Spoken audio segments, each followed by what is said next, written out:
every kid in my generation owned a copy. And when you'd go to a kid's birthday party, they would have had one of these cakes baked for them.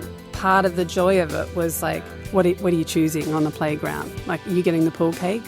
It was the joy and the pain of having to just choose one every year and then going and seeing like how that was interpreted by that family. You're listening to the Taste Podcast. I'm Editor-in-Chief Matt Rodbard, here with Senior Editor Anna Hezel. On this episode, Matt speaks with Odette Williams, the author of Simple Cake, and to Austin Bush, the author and photographer of The Food of Northern Thailand. Austin's also written and photographed a few stories for Taste over the years. But Matt, let's talk about Simple Cakes. What makes Odette's cake so simple? Well, this book is basically making the argument that you only need 10 basic cake recipes.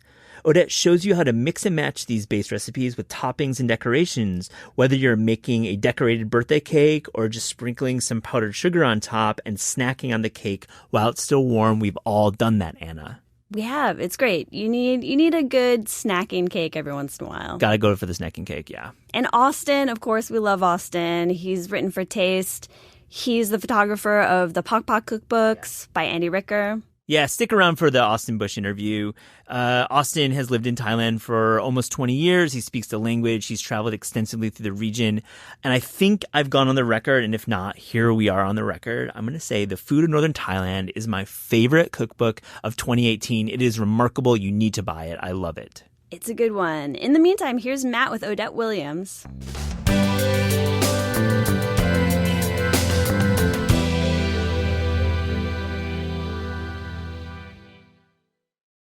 Odette Williams, thank you for joining the Taste Podcast. Oh, thanks for having me. It's been so great picking through your book, Simple Cake. I want to hear a little bit about just really what got you interested in baking.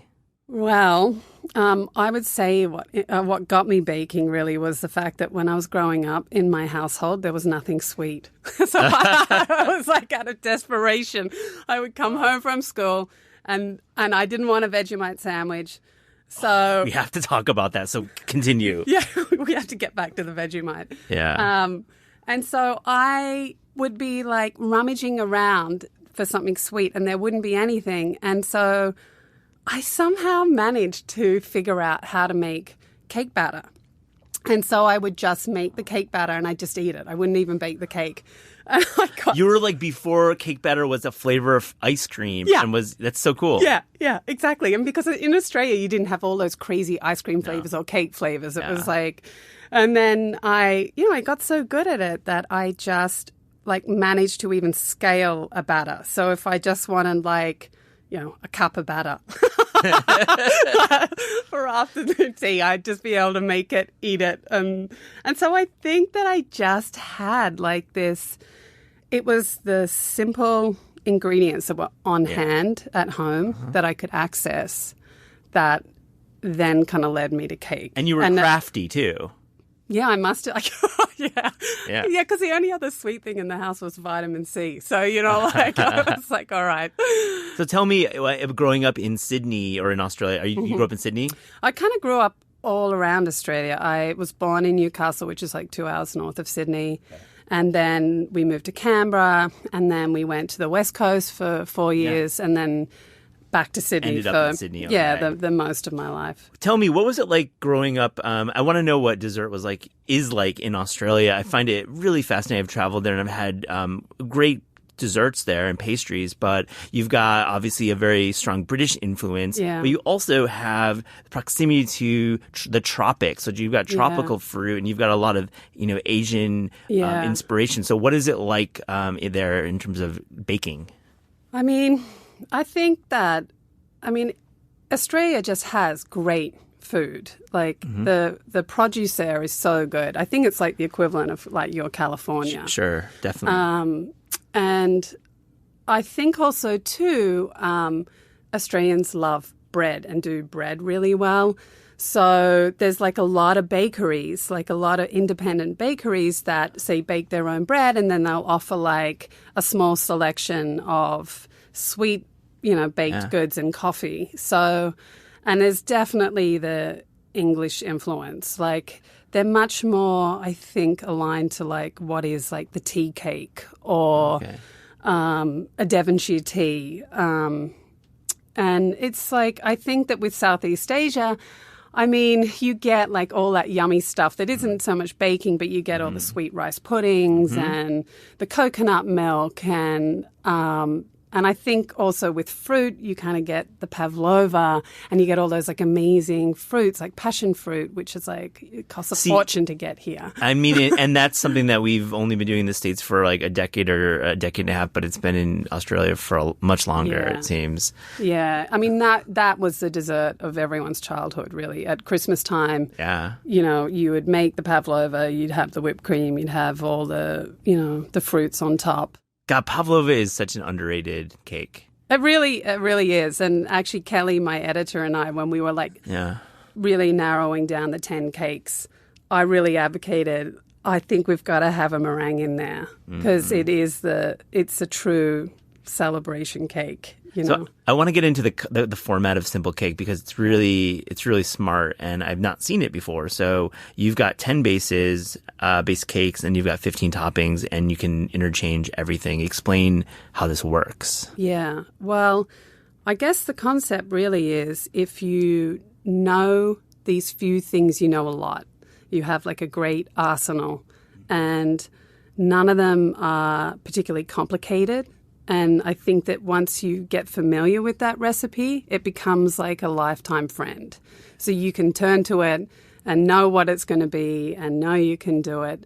And I think by bringing in the options and like containing them, it gives you confidence. I think in an area where some people get a bit unraveled. So what are some of the bases? Take us through a few of your favorites. Well, I mean, there's all the usual suspects. Yeah. You know, like it's like chocolate. You know, and it's a chocolate cake that doesn't require any fancy equipment. It doesn't require beaters. If you've got 2 bowls and a whisk, you can pull it off.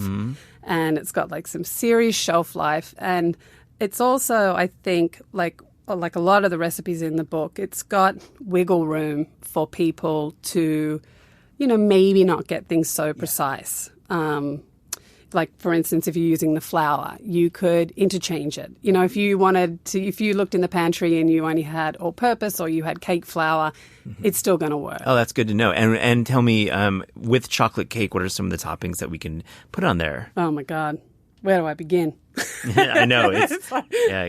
I'm asking you to pick your favorites. Well, it's hard. I think that actually what I really advocate for in the book is that my favorite topping on a cake is actually dusted confectioner's sugar because I think it's the simplest. It's not too sweet. You know, like the cake base is good enough on its own that if you just cut that cake just even slightly warm and it's dusted with confectioner's sugar, like that is my happy place. Let the cake speak. Let it speak. Because a lot of times we spend all this time making this great cake. It's true. And then you slather it on. You destroy it with like 50% buttercream. Yeah. And I really actually, and that's something that I really, you know, out of all that cupcake era, that I was really turned off in the end, the cake to buttercream ratio. Completely. I thought this is kind of getting a bit obnoxious. Yeah, like, you'd have like an inch of cake and then it'd be the topping. Yeah, and the cake would be stale underneath, you know. And so that whole balance is like, I find that kind of cake, it's not my kind of cake. No, definitely. I really just want simple, delicious homemade cake. And I think that like, that's why confectioner's sugar or like some whipped cream on the side.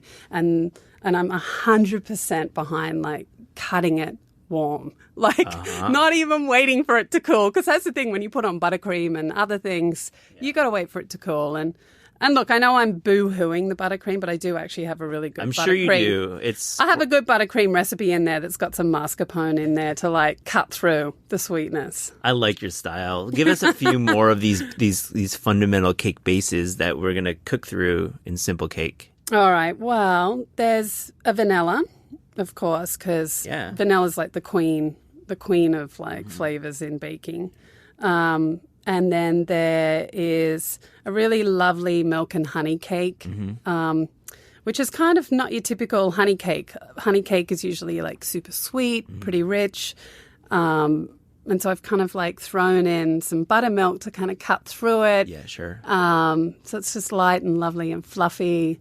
And then you've got like your classic olive oil, an apple cider cake. Oh, good. Or like fall. I mean, kind of got the seasons covered. And the other great thing about the bases is they can then have like variations. So within this framework of these 10 cakes, I give you these ideas where you could explore or play once you kind of have your confidence up. And then I also kind of give you like a range of pan sizes that can work. So, you don't have to do it one particular way. There's like variations here, and I'll tell you, you'll get this amount. Or it's kind of just, I think once you understand the cake, then you can play. Yeah. And get a lot of things from it. I want to hear a little bit more about Vegemite.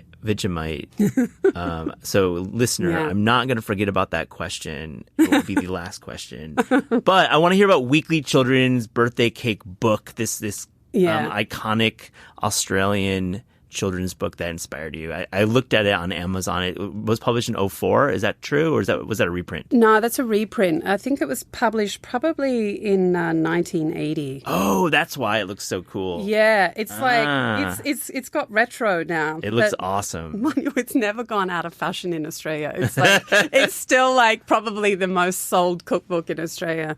But that's actually was like a huge influence on my relationship with cake. Mm-hmm. When I was growing up, that book was sold a bit like a magazine was at a news agency. It was really cheap, very accessible, and every kid in my generation owned a copy. And when you'd go to a kid's birthday party, they would have had one of these cakes baked for them. And so part of the joy of it was like, what are you choosing on the playground? Like, are you getting the pool cake? Or are you getting the rabbit cake or the number cake? Or it was the joy of the joy and the pain of having to just choose one every year, and then going and seeing like how that was interpreted by that family. And the pressure is on for the parents who are making the cake. Oh my God. Well, I say in the back of Simple Cake, I have like all my childhood stories of my dad trying to pull these cakes off for me. And so it was really like a source of like joy in my childhood, like, and something a book that I returned to consistently, like months. I was so excited, months in advance before my birthday, I would go to that book. That's a cool memory. And start like flicking through it, and then I also think as I got older, when I moved to America, so I moved to America because I met my husband, who is Australian. I met him in the bookstore that I was working in. Cool. And then I came here, and I really only bought a backpack, and I shipped over a box of books that I just had to have with me, and that book was one of them. And Nick has 2 older children, and they were very young at the time, and I used to say to them, choose a cake and I'll bake it for you. And so I started that tradition again over here. I brought it here with me. Food media in Australia is so cool, and it's much more. It's consumed in a different way. I feel like you could buy cookbooks at the grocery store. Yes, and there's many more magazines per capita than anywhere, right? In Australia and in the UK too. But we'll just focus on Australia. Yeah, why is that? I think that like Australians are passionate about food. I don't know whether it's a weather thing and that we spend a lot of time outside entertaining, but there's such amazing food in Australia, and I think that they're very passionate about cookbooks and about buying like Delicious Magazine or Gourmet Traveller or just keeping abreast of like what's happening. And even though it's a very small market, it's like a super loyal market. We have a lot of readers from Australia. Shout out to you, Australian readers. And we see them responding. We don't cover Australia enough. So I think it's pointing at what you're saying. Yeah, I think that, even just this book, even for this one cake title to have the traction it did back back in 1980 to have now sold like 1 million copies. Yeah, it's crazy. And to have that like it's culturally embedded in my entire generation. I mean, it's kind of phenomenal. Are you gonna do that for the U.S. audience? Oh my God. Book? Well, actually, that's what I originally pitched to TSB. I had originally pitched, because I'd said to Nick, my husband, this book just needs to be redone. Like, it's so great because how the format is and how I kind of got the format for Simple Cake is it has one cake base, 2 toppings, and then all these like designs that you can make from these like 3 core recipes. And that's what empowered people, like to be able to pull it off. And to be honest, even if you didn't use that plain butter cake recipe, you could just buy a packet cake and pull them off. Yeah, I love it. I see the thread now. It's very clear. Yeah. Let's get into nuts and bolts. Do you cook by volume or weight? Is it like, I know that's always an issue with baking books. What's your format and what's your style? Well, it's funny. If you had spoken to me before the book, I wasn't so pedantic. Yeah. I was much more fly by the seat of my pants kind of baker. Just from years of having baked cakes, I had a kind of confidence there to know what I was doing. But through the process of writing it and wanting to teach people and make them feel confident pulling these off, I got pedantic. Yeah. So I really now wait for flour. You have to. I'm so glad the wind-up was for that answer because that would have been like volume. You have to have weight for baking. It's so important. No, you really do. And I think one thing that I'm really kind of conscious of for people at home is for years I baked without a scale. Mm-hmm. And I think a lot of people don't have digital scales. Mm-hmm. So in the book, I really try and help them to understand how I measure my flour without a scale. So basically what I would do is I get my, flour from, say, in my King Arthur paper box, and I get my spoon and I'll fluff it up, and then I'll just scoop it into the measuring cup, and then I'll swipe it off any excess with a knife, and I won't compact it, I won't bang it down.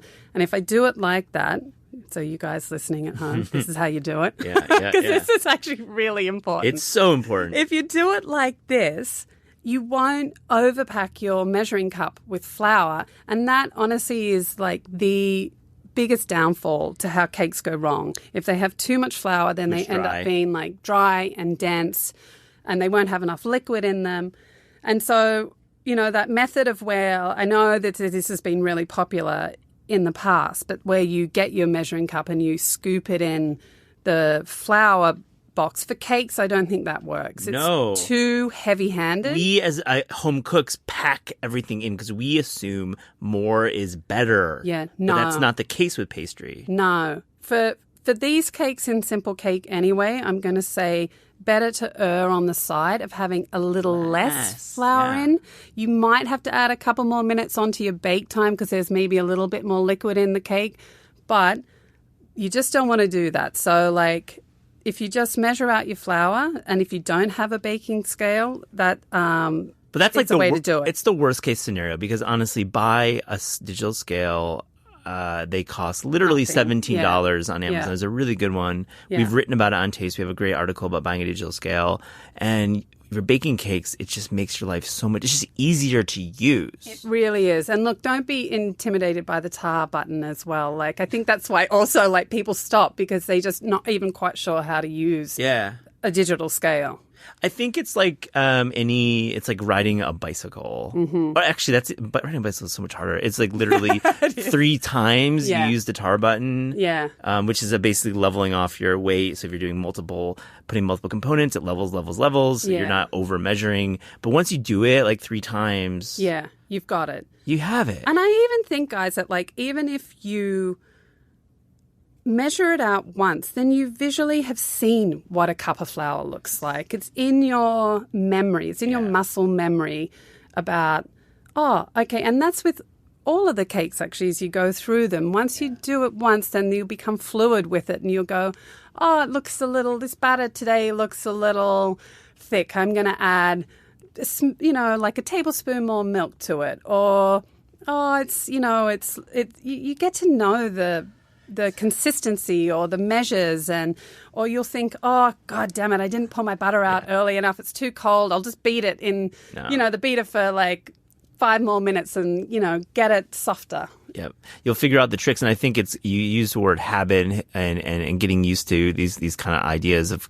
with home cooking. We drill home at Taste because I think if you set aside like Friday evening or Saturday morning or Sunday afternoon to make a cake 3 weekends out of the year, or out of the month, you would actually see yourself. It's just like becomes a habit, right? Yeah. And I mean, I also think too, the great thing about cake is, and these cakes, is it really doesn't take long and it doesn't cost much. And, usually within an hour, you've got delicious cake. Oh, that's amazing. And it doesn't have to be just for birthdays. I mean, I was eating cake batter after school, so I'm giving you full permission to have it 365 days of the year. Last question. Let's get back to the Vegemite sandwich. Yeah. Okay, so we as a culture, I think, are going more towards the umami flavor and bitter flavors and salty flavors. I think Americans typically have a sweet palate, but I'm pretty sure in the next decade or so we're going to be switching over to umami. So the question is, will Americans ever love Vegemite? Oh, God. No. They really won't. You've got to grow up with it because it is such an acquired taste and it's so salty. I mean, when my kids were young, I forced Vegemite on them so that they actually grew up with that in their palate. But I think also too, a lot of people don't know how to use Vegemite. Yeah, I know. I think they use it like other spreads like peanut butter. Big mistake. No, you got to let the butter do its work. Then you just smear it on, just it's such lightly. A good combo. I love Vegemite. I love it. I want to ask you, Odette Williams. Thank you for joining the Taste Podcast. Oh, thanks for having me.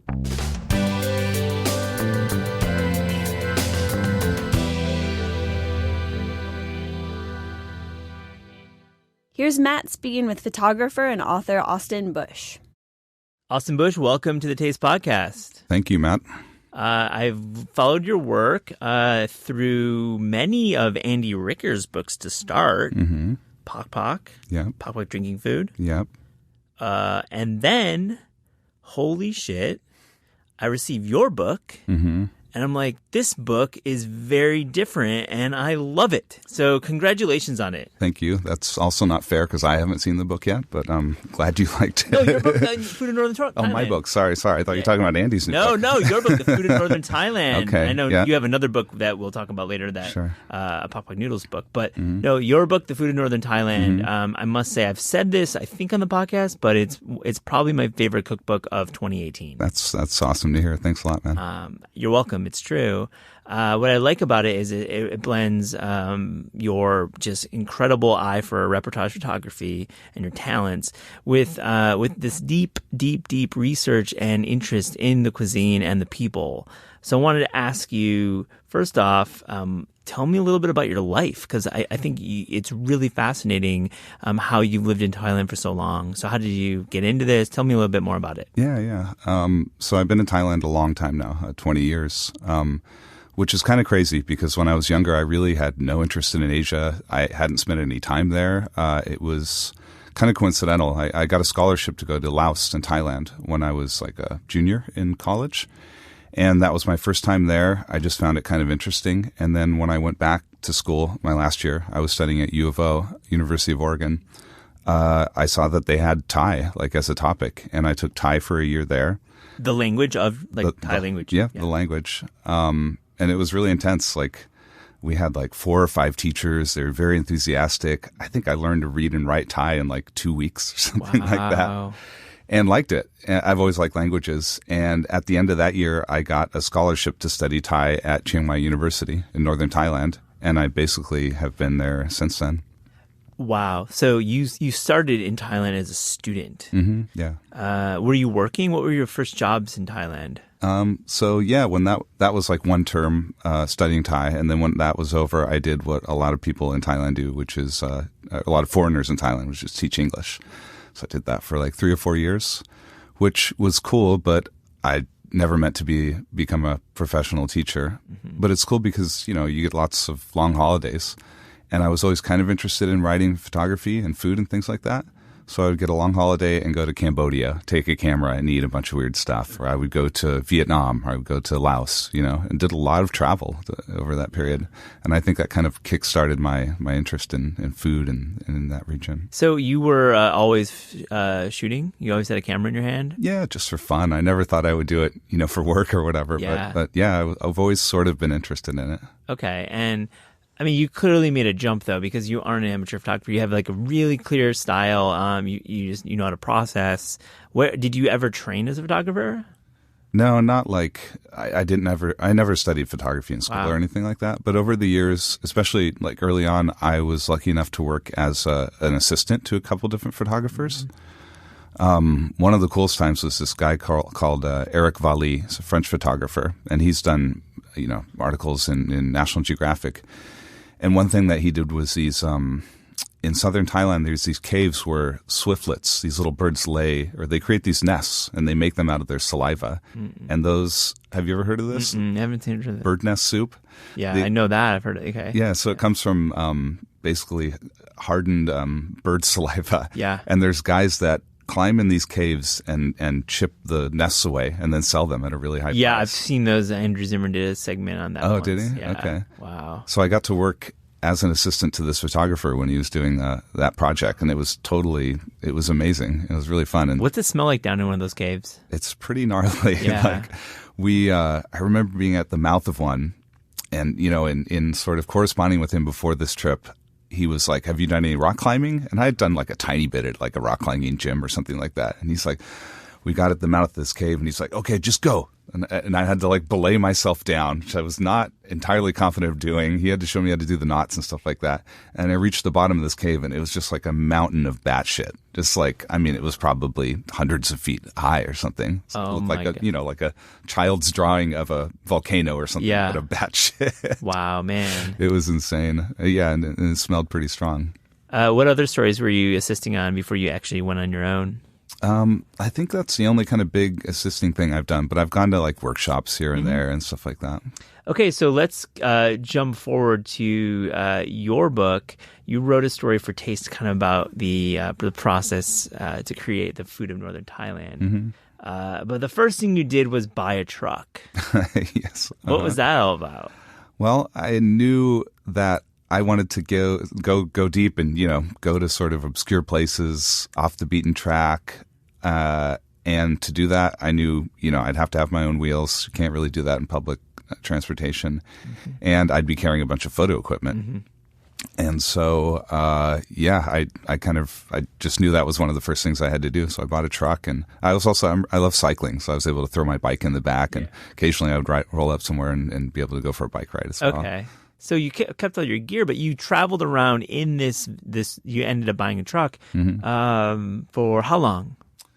So I went halves on the truck with Andy Ricker, and he let me use it for like a year, and then I sold my half back to him. Okay. So the better part of a year, a little bit longer than a year, I spent most of that year just driving around northern Thailand. Wow. And I have a little sort of like portable photo studio that I took with me. Yeah. Throw that in the back seat, and I would take the train up to northern Thailand, go get the car at Andy's place, and just drive around for a couple weeks. And I forget how many miles I did. It was a lot of it pretty fruitful. Found some really interesting stuff, dishes I hadn't seen before, villages I hadn't been to before. Sometimes a lot of dead ends, a lot of driving, and rolling up in places where I couldn't exactly find what I was looking for. But you were methodical. Was there a grid moment, or were you just driving? How'd that work?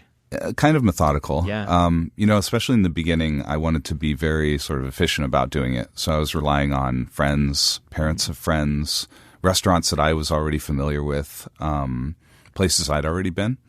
So that was like relatively kind of planned. But, as I talked to these people, they would be like, oh, yeah, in the next village, they do this.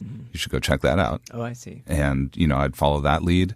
And to know, you are fluent in the language. Yeah, yeah. And that's obviously incredibly helpful. Oh, it's absolutely necessary in this case. I mean, I would have to have hired a translator or something. Yeah. You're a white dude from Oregon. You show up to a rural village in northern Thailand, and you start speaking in a tongue with a dialect or an accent that was 20 years seasoned. Were people like, holy shit? Were the people kind of stunned? Yeah, occasionally, because I went to some pretty remote places. Yeah, you did. And yeah, there's like places that most tourists, foreign or domestic, don't go to. So people were like really surprised, but more so like kind of like confused. Yeah. Like, why does this guy want to know, how we cook, baby frogs or, why does he want to know about this dip? Like they just couldn't wrap their heads around it. Right. But at the same time, they were really like kind of impressed that someone from outside, clearly an outsider, was interested in their stuff. Yeah. And that really shone through. Like people were so generous and so nice and like so kind of enthusiastic to show stuff. Yeah, it's very clear in the book that there was a mutual respect there with your subjects, the folks you interviewed. Great stories. I wanted to hear a little bit about homestays because that seemed to be a reporting technique that you used for the book. Yeah, it was. A lot of the recipes came from those. And that's because I would hit up restaurants quite a bit, and most of the restaurant owners in northern Thailand were really generous. And I didn't even have to ask twice. They would just let me into their kitchens and show me exactly how they made these dishes. But occasionally, people don't want to share their recipes, and that's totally cool. And I write guidebooks for Lonely Planet as well, and I was aware that there are these little homestays in kind of remote communities in northern Thailand, and I thought that would just be kind of an interesting way to get real home cooking as opposed to restaurant cooking, which are different entities. And also, I kind of discovered after doing that a few times that people were not so sort of guarded about their recipes. They were really enthusiastic to share them. They loved sharing them, kind of unlike restaurants. So yeah, I would drive, I would look it up, I would call in advance, and they're usually facilitated by some guy like the village headman or something like that. And I'd be like, hey, I'm this American writer, journalist. I'm writing about local food.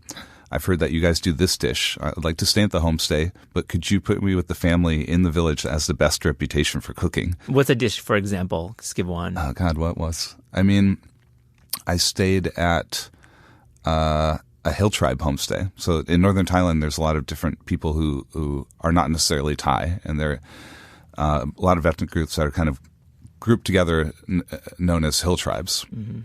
And I was interested in their food because almost nothing is ever written about it. And so I heard that there's one group called the Lahu lived in this village. So I drove all the way out there, and this woman made this kind of amazing dip. It's so simple. It's just in the sort of coals at the, as the fires died, she tossed in a few chilies and then a big chunk of ginger and grilled that. And maybe some shallots, I think, and grilled it until it was really tender and fragrant, peeled all the burnt stuff off, pounded it up in a mortar and pestle, and with a lot of cilantro leaves, and then served it with grilled pork. And it's so simple. Wow, sounds great. It's really tasty, and it was so spicy, but not necessarily from the chili, from the garlic, the ginger, that ginger sort of spiciness. Yeah. It was really, really tasty. And so are you asking questions along the way? Are you watching her make this? Are you taking video too? Yeah. And that's the challenging part because I wrote and photographed this book. Yeah, no. It's incredibly hard. So I would rare. It's rare. It was hard. It was like logistically kind of almost impossible at sometimes. I would be squatting there, taking photos, also with a notepad, also with my phone to take video of these kind of complicated techniques and stuff like that. And in the end, I managed to do it, but it was pretty hard. And like, I think when I was doing that, like, I kind of learned that because I was both writing and photographing, one of those things kind of gets compromised. Yeah. And so in general, I'm not so confident in my writing skills, and I think I kind of overemphasized taking notes. And I kind of wish I could go back and have taken a few more photos, but I was very sort of diligent about recording everything. You never know until you do the first one that, how much do you actually need? How much can you report in a secondary moment? Exactly. Yeah. I want to hear about some of the dishes that you just really adore from the region. Like, what are your favorite foods? Because you don't live in northern Thailand, and you live in Bangkok. Is that correct? Yeah. But so which is much different than northern Thailand. But Yeah. let's talk about some of the northern dishes that you really love. Sure. So there's a province in northern Thailand called Mae Hong Son, and it's like on the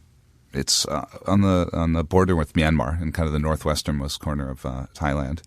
And most of the people who live there are this ethnic group called Shan, and their food is like a little bit closer to Burmese food. So it's not very spicy. It's very mild. It's kind of oily, but in a nice way. They love like umami, tomatoes, like fermented soybeans. They do a lot of stuff with rice, like they'll mix it with turmeric and wrap it in a banana leaf and steam it, or roll it into balls mixed with tomato and serve it with pork rinds. And I really like their food. You don't see it anywhere else in Thailand, and it has flavors that really sort of I like savory flavors, not sweet at all, very mild, very fragrant. So I love that stuff. I think it's really delicious. I want to know if I'm going to northern Thailand. So say I'm traveling and I fly into Bangkok, I spend some time there, and I want to head north. Chiang Mai is a large city that oftentimes is the center of a tourist northern experience. Is that where I should go? Are there other places to visit that you think are maybe better? Yeah, of course, Chiang Mai is the biggest city in northern Thailand, and it's the natural starting point. And you're going to find a little bit of everything there. But definitely, if you're serious about it, go to some other places. There's another destination I really like is this town maybe 4 hours from Chiang Mai in the opposite direction going east. And it's called Pra. And it's northern Thai food, but sort of with an emphasis on meat. So a lot of the most famous vendors who sell grilled meat or lap or like these meaty stews come from there. And it's a very small town, but it's charming. And I don't know, there's a couple of restaurants there that are so good, and definitely worth driving 4 hours, and food that you're not getting anywhere else, even in northern Thailand. And you could take a bus there? Yeah, you could take a bus there. Okay, I love that. Tell me a little bit more about your life in Bangkok when you weren't reporting the book. What are you up to there? So I do a mix of writing and photography. My sort of day job is doing guidebooks. I work for Lonely Planet. Yeah. And I have since 2006, I guess. So I've done I haven't counted, at least 30 guidebooks for Lonely Planet, which involves going to a lot of places in mainland Southeast Asia, Laos, Myanmar, Vietnam, Malaysia. Yeah. So that's fascinating to me because I've written a couple guidebooks. One for the Brooklyn photos. I did a couple chapters, oh, cool. And it's so difficult. It's tedious work, tremendously tedious. It's incredibly obviously facts based. Yeah. Though you can certainly put in quite a bit of opinion. But wow, what's it like for you? So say you're doing a book. Is it an update for Vietnam? What does this mean? Yeah. At this point, they're all updates. Yeah. So, yeah, I'll roll into a place. I'll do some research, obviously. I'll try and find some local contacts. But it's a balance, maybe you felt that when you did your guidebook. There's certain places in a destination that are always going to be in a guidebook, sort of emblematic of that place. I, being especially interested in food and local food, I really want to steer people towards that. And I think a lot of guidebooks don't do a super great job at that. And you have to have a balance, for Lonely Planet Guides, we'll always try and include a couple vegetarian places or, a Western place or a quasi-Western place because we need to kind of appeal to a wide sort of swath of people.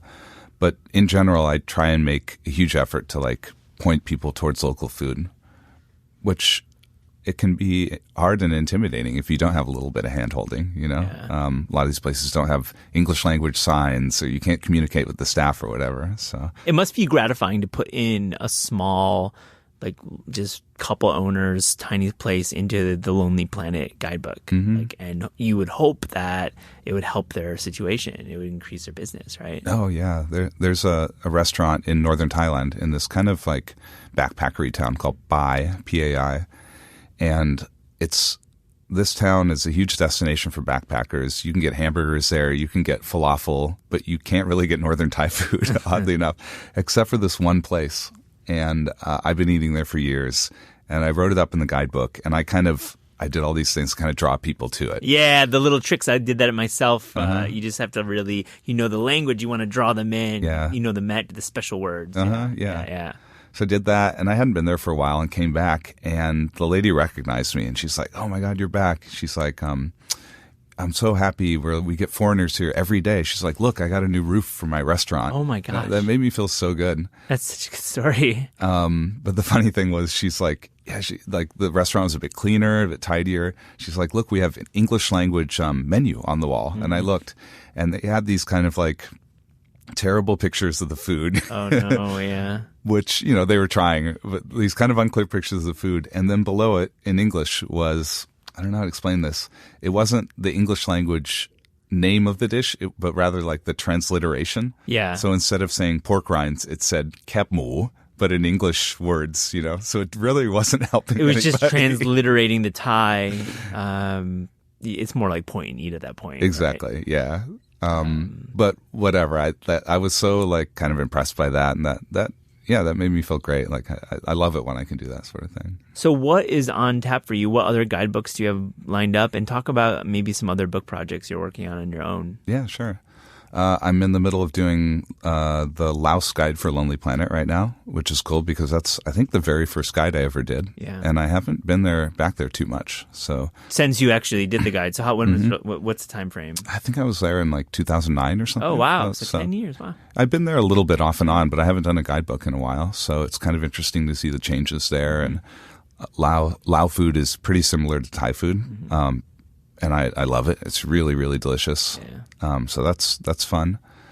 I did the photos for Andy Ricker's soon to be released Noodle Book, which is coming out, I think, in a couple of weeks. Pretty soon, yeah. It'll be out by this summer for sure. Yeah.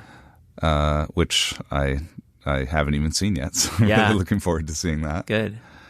And then my next book, I'd like to do one on Southern Thai food.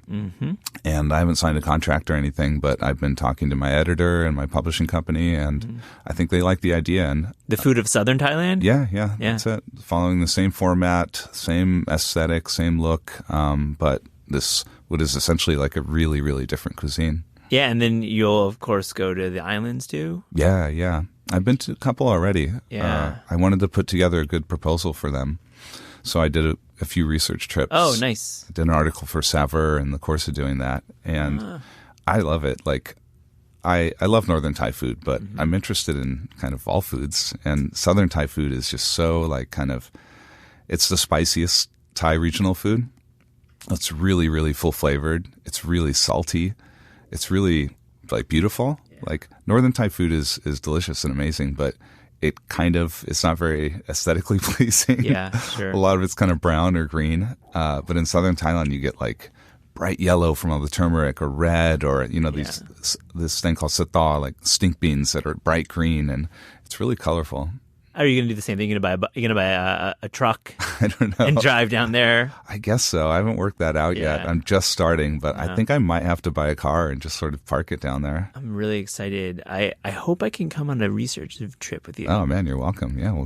Well, how's your spice tolerance? I can handle some spice. Okay. I've done some. I wrote a book about Korean food, so I have a little bit of spice. There you go. Yeah. But I will say I haven't really driven through Thailand. I've only been to Koh Samui and Bangkok. So. Okay. Austin, you got to show me the way. We'll do it. Yeah, let's do it. Austin Bush, thank you for joining the Taste Podcast. Thanks for having me on.